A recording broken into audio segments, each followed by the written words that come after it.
बिस्मिल्लाहिर्रहमानिर्रहीम। अस्सलामुअलैकुम।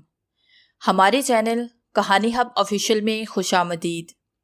नाजरीन, मैं आज आपके लिए इंतहाई खौफनाक और दिलचस्प कहानी लेकर आई हूँ, लेकिन कहानी शुरू करने से पहले आपसे गुजारिश है कि अगर आपने हमारा चैनल सब्सक्राइब नहीं किया तो आप हमारे इस चैनल को सब्सक्राइब कर लीजिए और बेल आइकन को भी प्रेस कर लें ताकि हर नई आने वाली वीडियो बआसानी आप तक पहुँच सके। पेशे खिदमत है कफन पोश नावल एपिसोड नंबर 3। अभी मैं वाकयात पर गौर ही कर रहा था कि आहिस्ता से मेरे कान के बैरूनी दरवाजे के खुलने की आवाज सुनाई दी। मैंने चलते वक्त रहीम खान को खास तायीद कर दी थी कि बाहर से ताला लगा कर जाए, बल्कि सबसे पहले खुद इसी ने ये तजवीज़ पेश की। फिर ये आने वाला कौन हो सकता था? मैंने लिपट कर अपनी खाबका को बंद किया और एक झड़ी से झांक कर देखने लगा कि आने वाला कौन है, और मेरी हैरत की इंतहा न रही जब मोची गेट के सबसे बड़े कातिल जड़े दादा को मैंने दबे पांव अपने कमरे की तरफ बढ़ते हुए देखा। वो एक पेशावर कातिल था। नवाब काला बाग मरहूम के जमाने में उसे फांसी की सजा दी गई। उसके साथी जेल ही में अपीलों पर अपीलें दायर कर रहे थे, यहाँ तक कि इधर मरहूम नवाब कत्ल हुए और इस वाक़े के चंद माह के बाद जड़े दादा, जिसने 18 कत्ल किए थे और कई साल बाद पुलिस के हत्थे चढ़ा था, वह इज्जत तौर पर बरी हो गया। अब वो बहुत कम घर से बाहर निकलता, लेकिन जब कभी हफ्ते अशरे में लोग इसे किसी सड़क पर से गुजरते देख लेते तो उन्हें यकीन होता कि आज इस सड़क पर या इस सड़क से आगे पुलिस को कहीं एक और लाश पड़ी मिल जाएगी।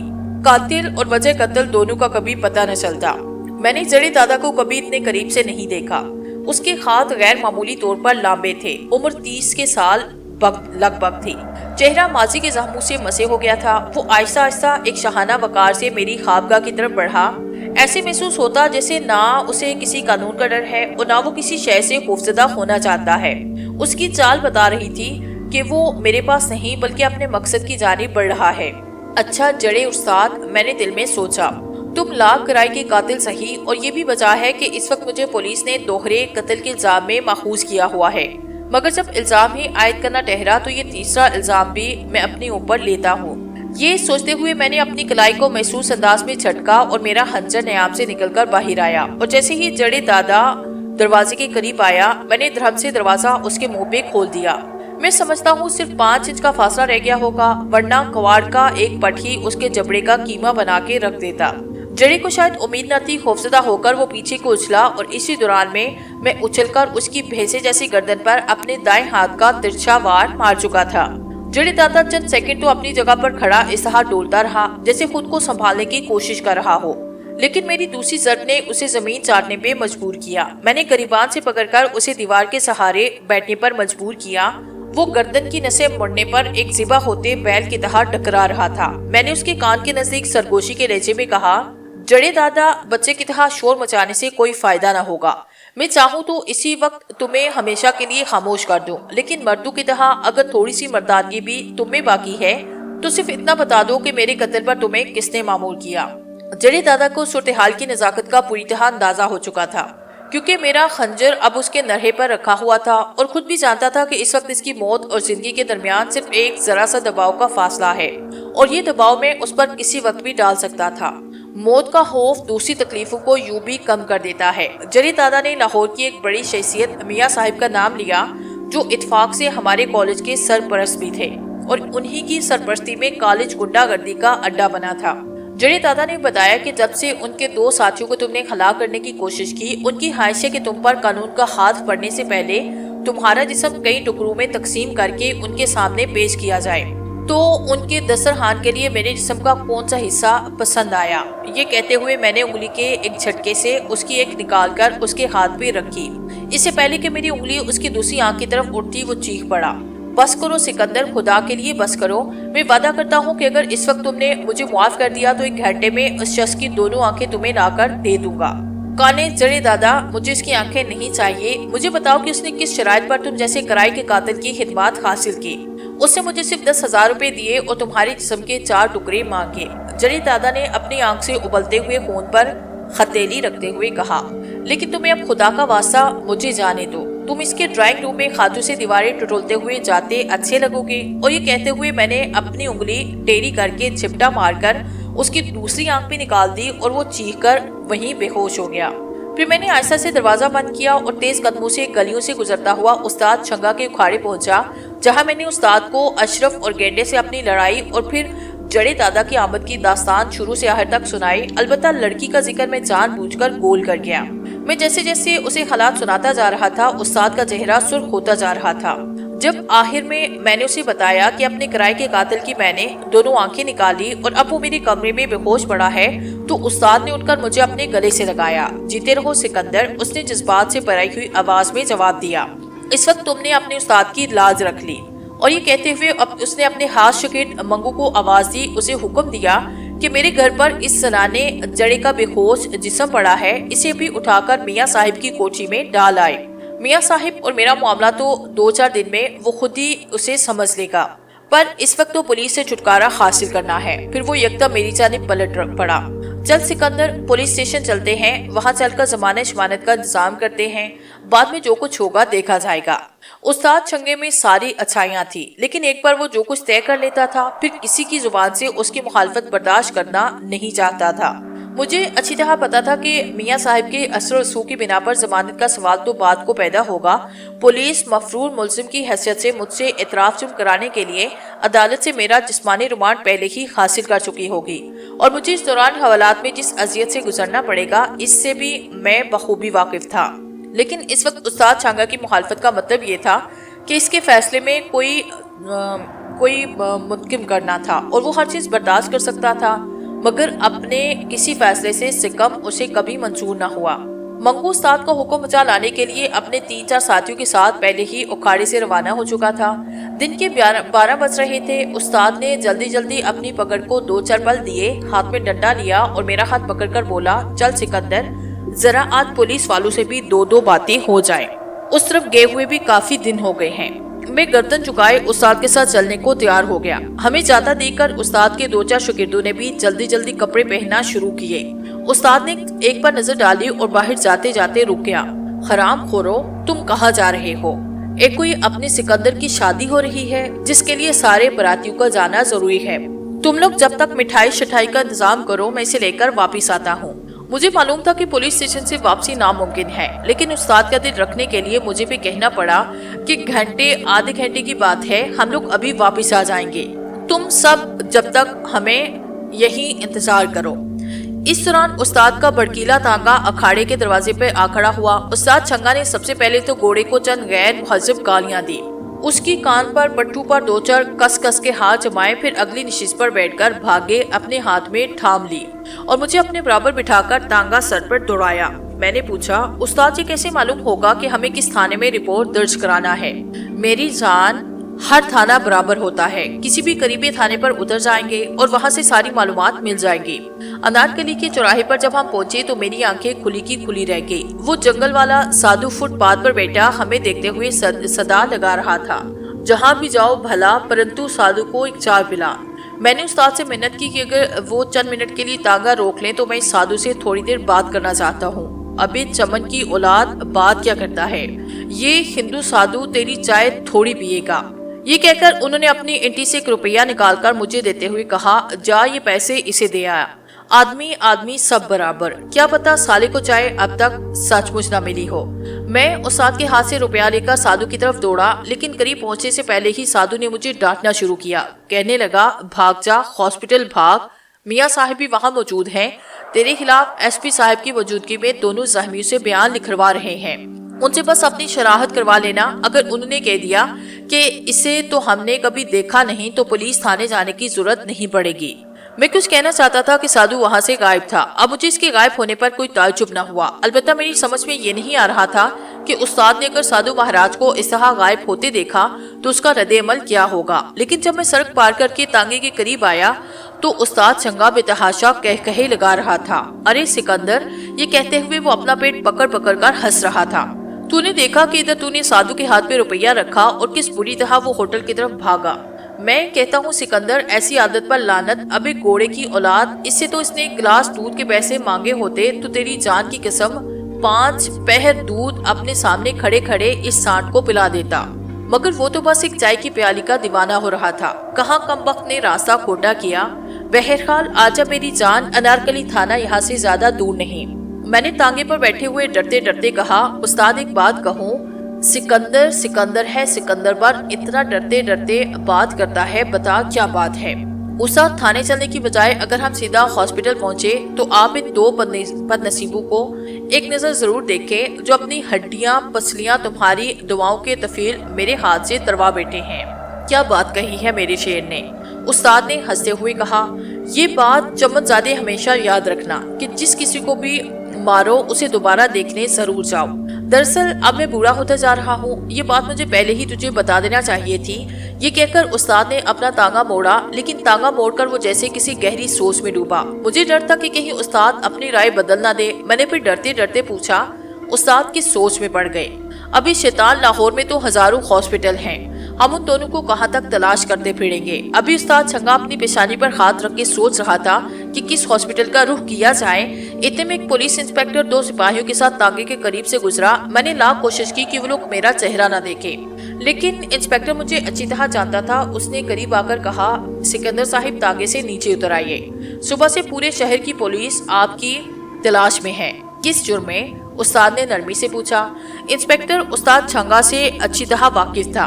कत्ल के 2 इल्जाम हैं इन पर। हमने सुबह इनके घर पे छापा मारा मगर ये घर पर मौजूद न थे। उस्ताद ने इसे नरम लहजे में जवाब दिया, ये घर पर तुम्हें कहाँ से मिलते हो हवलदार जी? 2 दिन से तुम्हें अखाड़े में जोर करा रहा हूँ, कल की पूरी रात पटकी मार सिखाते गुजारी थी।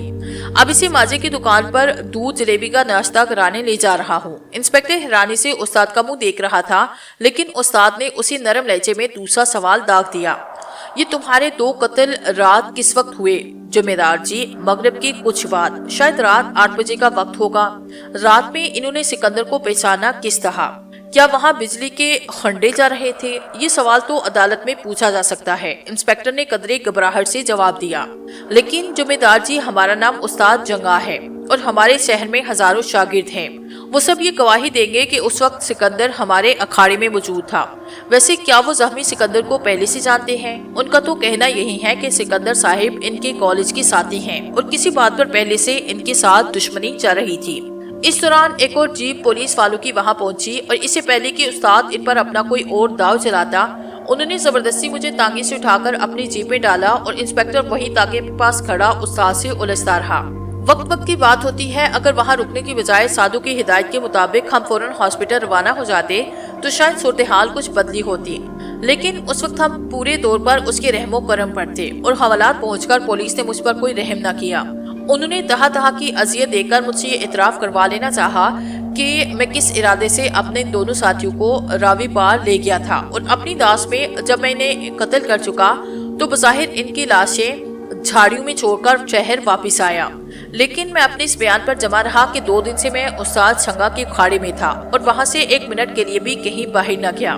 मुझे इस बात का नहीं था कि हालात से बाहर उस्ताद छंगा मेरी जमानत हासिल करने के लिए क्या इक़दाम कर रहा है, लेकिन एक बात पर मेरा इत्मीनान पक्का था कि पुलिस वाले मुझे जान से तो मार सकते हैं, लेकिन मुझसे किसी किस्म का इतराफ कराने में उन्हें कामयाबी नहीं हो सकती। लेकिन मियाँ साहिब जैसे रसूख वाले और दौलतमंद सियासतदान की वाज़ेह चश्म शहादत के बाद अब पुलिस को मेरे इतराफ करने या ना करने से कोई दिलचस्पी बाकी न रही थी। चुनाचे 2 दिन के अंदर कागजात तैयार करके मुझे मुतल्लिका मजिस्ट्रेट के सामने पेश किया गया। मियाँ साहिब अदालत में मौजूद थे। मजिस्ट्रेट ने जब इनसे दरियाफ्त किया कि क्या ये वही मुजरिम है जिसने जड़े की आंखें निकाली, मियाँ साहिब ने चंद लम्हे मेरे चेहरे को हैरत से देखा, फिर उन्होंने गुस्से से पुलिस के इंस्पेक्टर को देखते हुए कहा, मैं तो पुलिस वालों को अच्छी तरह जानता हूँ, केस को कमजोर करने के लिए किसी आदमी को पकड़ लाए हो। ये वो सिकंदर नहीं जिसने मेरे सामने जड़ा की आंखें निकाली थी और न वो आदमी है जिसने मेरे 2 आदमी को खलाफ करने की कोशिश की। फिर उन्होंने मजिस्ट्रेट को मुखातिब करते हुए कहा, जनाबे आला, इस मुल्क का बाइज्जत शहरी हूँ मैं। पुलिस असल मुजरिम से मिल गई है और मेरे बयान को झूठा साबित करने के लिए अब ये लोग एक ऐसे मुजरिम को पकड़ लाए हैं, इसका इन वारदातों से कोई ताल्लुक ही नहीं। मियाँ साहिब के इस बयान से पूरे अदालत में सन्नाटा छा गया। मुझे उस वक्त रिहा किया गया और मजिस्ट्रेट ने पुलिस इंस्पेक्टर को शुबे की तरह आखिरी वार्निंग दी कि इस तरह के झूठे केस अगर इनकी अदालत में पेश किए जाते रहे तो वो आईजी पुलिस को ये नोट लिखने में हक बजानिब होंगे कि इलाके की पुलिस बेगुनाह लोगों और शहर के बाइज्जत आदमी को खामखा परेशान कर रही है। آگے بڑھ کر سب سے پہلے جس آدمی نے مجھے سینے سے لگایا وہی سادھو تھا جس نے سب سے پہلے مجھے ہاسپٹل جانے کی ترغیب دی تھی۔ میں خود بھی کہہ رہا تھا کہ یہ جو اچانک بازی الٹ کے اس کے پیچھے سادھو کی کوئی غیر مرئی طاقتیں کار فرما ہے۔ میں اس سے پہلے کچھ پوچھنا چاہتا تھا لیکن وہ یہ کہہ کر جلدی سے علیحدہ ہو گیا، گھر جا اور وقت ضائع مت کر۔ مگر استاد چھنگا اور اس کے ساتھی مجھے اکھاڑے لے جانے کے لیے بازد تھے۔ استاد نے وہیں عدالت میں ہاک چاٹ کر قسم کھائی کہ وہ اس پولیس انسپیکٹر کو معاف نہیں کرے گا جس نے مجھے تانگے سے اٹھا کر اپنی جیب میں ڈالا تھا۔ لیکن یہ سب اوپر کی باتیں تھی، میرے ذہن میں آندیاں چل رہی تھی۔ یہ سادھو آخر ہے کون جو اپنی عجیب و غریب قوتوں سے کام لے کر جب چاہتا ہے حالات اپنے روح پر مول لیتا ہے؟ دوسرے، اس کا وہ کون سا مفاد مجھ سے وابستہ ہے جو وہ اس طرح میری مدد کو آ کھڑا ہوتا ہے؟ میں استاد چھنگا اور اس کے شاگردوں میں گرا ابھی عدالت سے باہر ہی نکلا تھا کہ کچھ فاصلے پر 4-5 آدمی ان کا ایک ہجوم نظر آیا۔ دریافت پر معلوم ہوا کہ میاں صاحب غصے میں جب عدالت سے باہر نکل کر اپنی کار میں بیٹھ کر اپنے گھر جا رہے تھے تو ان کی گاڑی ایک درخت سے اس بری طرح ٹکرائی کہ ان کا ہاتھ کہیں ملامت ڈانگیں کہیں ملی۔ حالانکہ جڑے دادا سے انہوں نے میرے جسم کے ٹکڑے منگوائے تھے۔ واہ سادھو جی واہ، تم بھی خوب ہو، لیکن کاش مجھے اتنا معلوم ہو سکتا کہ تم یا تمہاری دیوی مجھ سے کیا چاہتی ہے۔ یہ بات میں دل میں سوچ رہا تھا لیکن پیچھے سے کسی عورت کی ہنسی سنائی دی جو سرگوشیوں میں کہہ رہی تھی، سکندر صاحب مفاد کیسا، تم پر دیوی جی کی چھایا ہے اور صدیوں میں یہ بات انسان کو حاصل ہوتی ہے۔ آواز اسی لڑکی کی تھی جو اس رات موٹر سائیکل پر میرے ساتھ پیچھے شہر کو آئی تھی اور راستے میں کہیں غائب ہو گئی تھی۔ میں نے سوچا آج یہ مجھ سے بچ نہیں سکتی، اور جیسے ہی میں اسے اپنی گرفت میں لینے کے لیے پیچھے مڑا، سادھو آہستہ آہستہ مسکراتا ہوا میرے پیچھے چل رہا تھا۔ زیادہ نہیں سوچا کرتے بالغ، بس اب تو گھر جا، بالغ ہٹ چھوڑ اور گھر جا۔ سکندر یہ تو کیسی باتیں کر رہا ہے؟ استاد نے میرا کندھا جھنجھوڑتے ہوئے کہا اور میں نے نظر اٹھا کر دیکھا تو سادھو وہاں موجود نہ تھا۔ میں نے اسے کہا، استاد میرا گھر جانا بہت ضروری ہے، میں وہاں سے سیدھا اکھاڑے آ جاؤں گا۔ نہیں، استاد نے فیصلہ دیتے ہوئے کہا، سکندر تو اکیلا گھر پر نہیں جائے گا، یہاں سے ہم تیرے ساتھ تیرے گھر چلیں گے اور پھر وہاں سے تیرے ساتھ اکھاڑے واپس آئیں گے، جہاں تیری رہائی کے سلسلے میں ہم 3 دن سے جشن منائیں گے۔ میں استاد کو گھر لے جانے کے حق میں نہ تھا، لیکن بظاہر استاد سے چھٹکارا حاصل کرنا مشکل نہیں تھا۔ دراصل مجھے سب سے زیادہ فکر رحیم کی تھی۔ رحیم اس صبح موٹر سائیکل واپس کرنے میرے گھر سے نکلا اور پھر آج تک میں نے اس کی صورت نہیں دیکھی۔ اخباروں نے میرے کیس کی کافی پبلسٹی کی۔ یہ ناممکن بات تھی کہ رحیم مجھ سے حوالات میں ملنے نہ آتا۔ میرا دل گواہی دے رہا تھا کہ میری وجہ سے یقیناً وہ کسی مصیبت میں پڑ گیا ہے، لیکن استاد چھنگا کو میں رحیم کے معاملات سے بالکل الگ رکھنا چاہتا تھا۔ رحیم خدا کی مدد کے سوا کسی پر بھروسہ نہیں کرتا، اور اگر اسے معلوم ہوتا کہ استاد چھنگا یا کسی بدماش نے اس کی بازیابی کے سلسلے میں کوئی کوشش کی ہے تو شاید عمر بھر کے لیے وہ مجھ سے اپنے تعلقات ختم کرتا۔ اب میری سمجھ میں نہیں آ رہا تھا کہ استاد چھنگا اور اس کے ساتھیوں کو میں کس طرح اپنے ساتھ لے جانے سے باز رکھوں، لیکن ان دنوں کچھ ایسے محسوس ہوتا جیسے میری اپنی رائے کوئی حیثیت نہیں رکھتی۔ تقدیر جس راستے پر چاہتی اسی راستے پر مجھے لے جاتی، اور میں صحیح معنوں میں تقدیر کے ہاتھوں کھلونا بنا ہوا تھا۔ یوں بھی پولیس ریمانڈ میں رہ کر جسم اور روح دونوں ہی اتنے زخمی ہو چکے تھے کہ میں خود کوئی فیصلہ کرنے کے قابل نہ رہ گیا۔ ایسے محسوس ہوتا کہ میں خود بے شمار کرداروں کی ایک ایسی کہانی ہوں جس کے تمام کردار اس طرح بکھر گئے کہ نہ اس کا پلاٹ سمجھ میں آ رہا ہے اور نہ کوئی کردار اپنا پورا کردار ادا کر رہا ہے۔ لہٰذا یہ ایک منطقی فیصلہ تھا کہ دریا کی پرشور لہروں پر ایک تنکا بے رہا تو بہنے دو، کہیں تو قافلہ ابر بہار ٹھہرے گا، اور قافلہ چند قدم چلنے کے بعد ہی ٹھہر گیا۔ ابھی ہم تانگوں پر سوار ہی تھے کہ وہ پولیس والوں نے آ کر بتایا کہ علاقے کی SSP ٹھاکر داس ہی نے مجھے اپنے دفتر فوراً طلب کیا۔ استاد کے پوچھنے پر سپاہیوں نے صرف اتنا بتایا کہ سکندر صاحب پر ریمانڈ کے زمانے میں پولیس نے جو زیادتیاں کی ہیں ان پر انتہائی افسوس ہے اور وہ خود ان سے مل کر معافی مانگنا چاہتے ہیں۔ استاد چھنگا کی خوشی سے بات سے کھل گئی۔ ہاں جی کیوں نہیں، اس نے گردن ہلاتے ہوئے کہا۔ ہم پہلے SP صاحب کے دفتر چلیں گے، اس کے بعد سکندر کے گھر جائیں گے، لیکن پولیس والے مجھے تنہا لے جانے پر بازید تھے۔ میں نے یہ بھی موقع غنیمت جانا اور استاد سے کہا کہ وہ اکھاڑے پہنچے، میں SSP صاحب سے مل کر سیدھا وہیں پہنچوں گا۔ ٹھیک ہے سکندر، استاد نے مجھے الگ کرتے ہوئے کہا۔ SSP صاحب سے بات کرتے ہوئے ایک بات کا خیال رکھنا کہ اگر وہ پولیس انسپیکٹر ممتاز کے بارے میں تم سے کوئی سوال کرے تو قطعی لا تعلقی کا اظہار کرنا۔ استاد کی گفتگو سن کر میرا ماتھا ٹھنکا اور مجھے SSP کی معافی ایک اور کیس کی ابتدا سمجھ آئی، لیکن میں نے اس وقت استاد سے اس مسئلے پر بات کرنا مناسب نہ سمجھا اور چپ چاپ سپاہیوں کے ساتھ SSP ٹھاکر داس جی کے دفتر روانہ ہوا۔ SSP ٹھاکر داس अपने वसीओ अरीज कमरे में तवील मेज पर टांगे रखे एक आहिस्ता आहिस्ता अपनी पल्लियों पर मार रहा था। सिपाही मुझे उसके कमरे में छोड़कर बाहर चले गए। उन्होंने बाहर से दरवाजा बंद किया। ठाकुर ने मुझे मुस्कुराकर सर से पांव तक देखा, फिर अचानक कुर्सी से खड़ा होकर बराबर वाले कमरे की तरफ इशारा करते हुए कहा, सिकंदर साहिब, मैंने आपको माफी मांगने के लिए तलब फरमाया, लेकिन ये जगह माफी के लिए मुनासिब नहीं होती। क्या आप इस कमरे में आना पसंद करेंगे? उसने उठकर यहीं से कमरे पर पड़ा हुआ पर्दा एक तरफ किया और मुझसे अंदर चलने के लिए कहा। लेकिन जब मैं अंदर दाखिल हुआ तो एक छोटी सी कोठरी थी जहाँ बैठने के लिए एक कुर्सी तक मौजूद न थी। कुर्सी तो बड़ी बात है, उस जगह तो कोई रोशनदान न था। ऊपर अलबत्ता एक बहुत बड़ा कम पावर का 0 बल्ब जल रहा था। तो सिकंदर साहिब, मुझे आपसे पुलिस के रवैये की माफी तलब करना है, उसने मेरे सामने आकर कहा और अचानक अपना हाथ इतने जोर से मेरे मुंह पे मारा कि मेरी जगह अगर कोई और होता तो उसका सर यकीनन दीवार से जा टकराता। और अभी उसके पहले हमले से संभला ही था कि उसने मुझे अपनी ठोकरों की जिद में ले लिया। तकलीफ और दर्द की शिद्दत से मेरे आंसू निकल आए और मुझे महसूस हुआ कि 2-4 ठोकरें मेरे दिल या जिस्म के किसी नाजुक मुकाम पर इसी बर्बरियत से पड़ती रही तो मैं इस कोठरी में चंद मिनट से ज्यादा जिंदा न रह सकूंगा। चुनाचे अपने तहफ़्फ़ुज़ के लिए जैसे ही उसने मेरे सीने पे दूसरी ठोकर मारने के लिए अपना पैर उठाया, मैंने उसका जूता अपनी गिरफ्त में लिया और पूरी ताकत से झटका ऐसे दिया कि ठाकुर दास जमीन पे आया। अब मेरी मारी थी। इस साउंड प्रूफ कमरे में ठाकुर चेहरे और सीने पर इस वक्त तक ठोकरें मारता रहा जब तक वो बेहोश ना हुआ। फिर मैं उस कोठरी का दरवाजा खोलकर बाहर उसके दफ्तर में आया। उसका कमरा अब तक खाली था। मैंने बाहर निकलने के लिए बरामदे का दरवाजा खोला। वो दोनों सिपाही अब तक बाहर खड़े पहरा दे रहे थे। मैंने उनसे कहा, तुम्हें एसएसपी साहब ने अंदर बुलाया है। वो चुपचाप मेरे साथ अंदर आए, लेकिन मैंने उन्हें कोठरी तक जाने की मोहलत न दी और दोनों के सर इस तरह टकराए कि एक इधर गिरा और दूसरा उधर गिरा।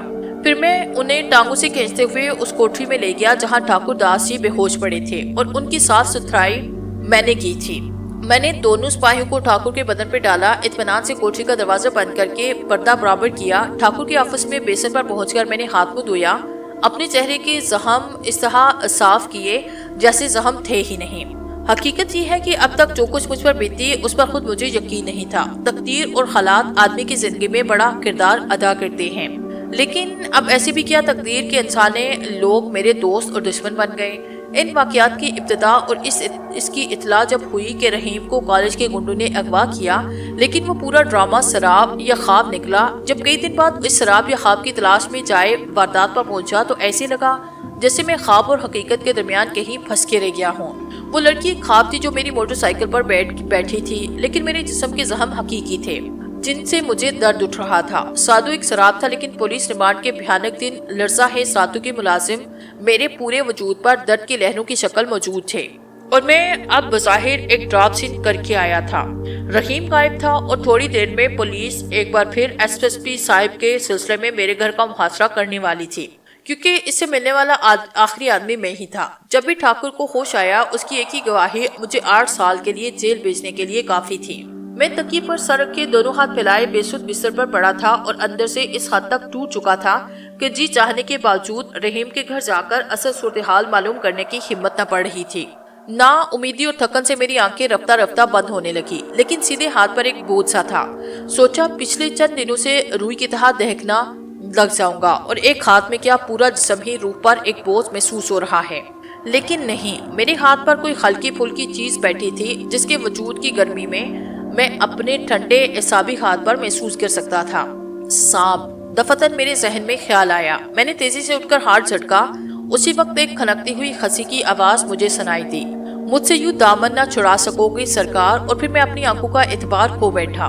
मेरे अंगूठे की पुछ से टेक लगाए 3-4 इंच की एक भरपूर औरत टांग पर टांग रखे मेरी जानिब देखते हुए मुस्कुरा रही थी।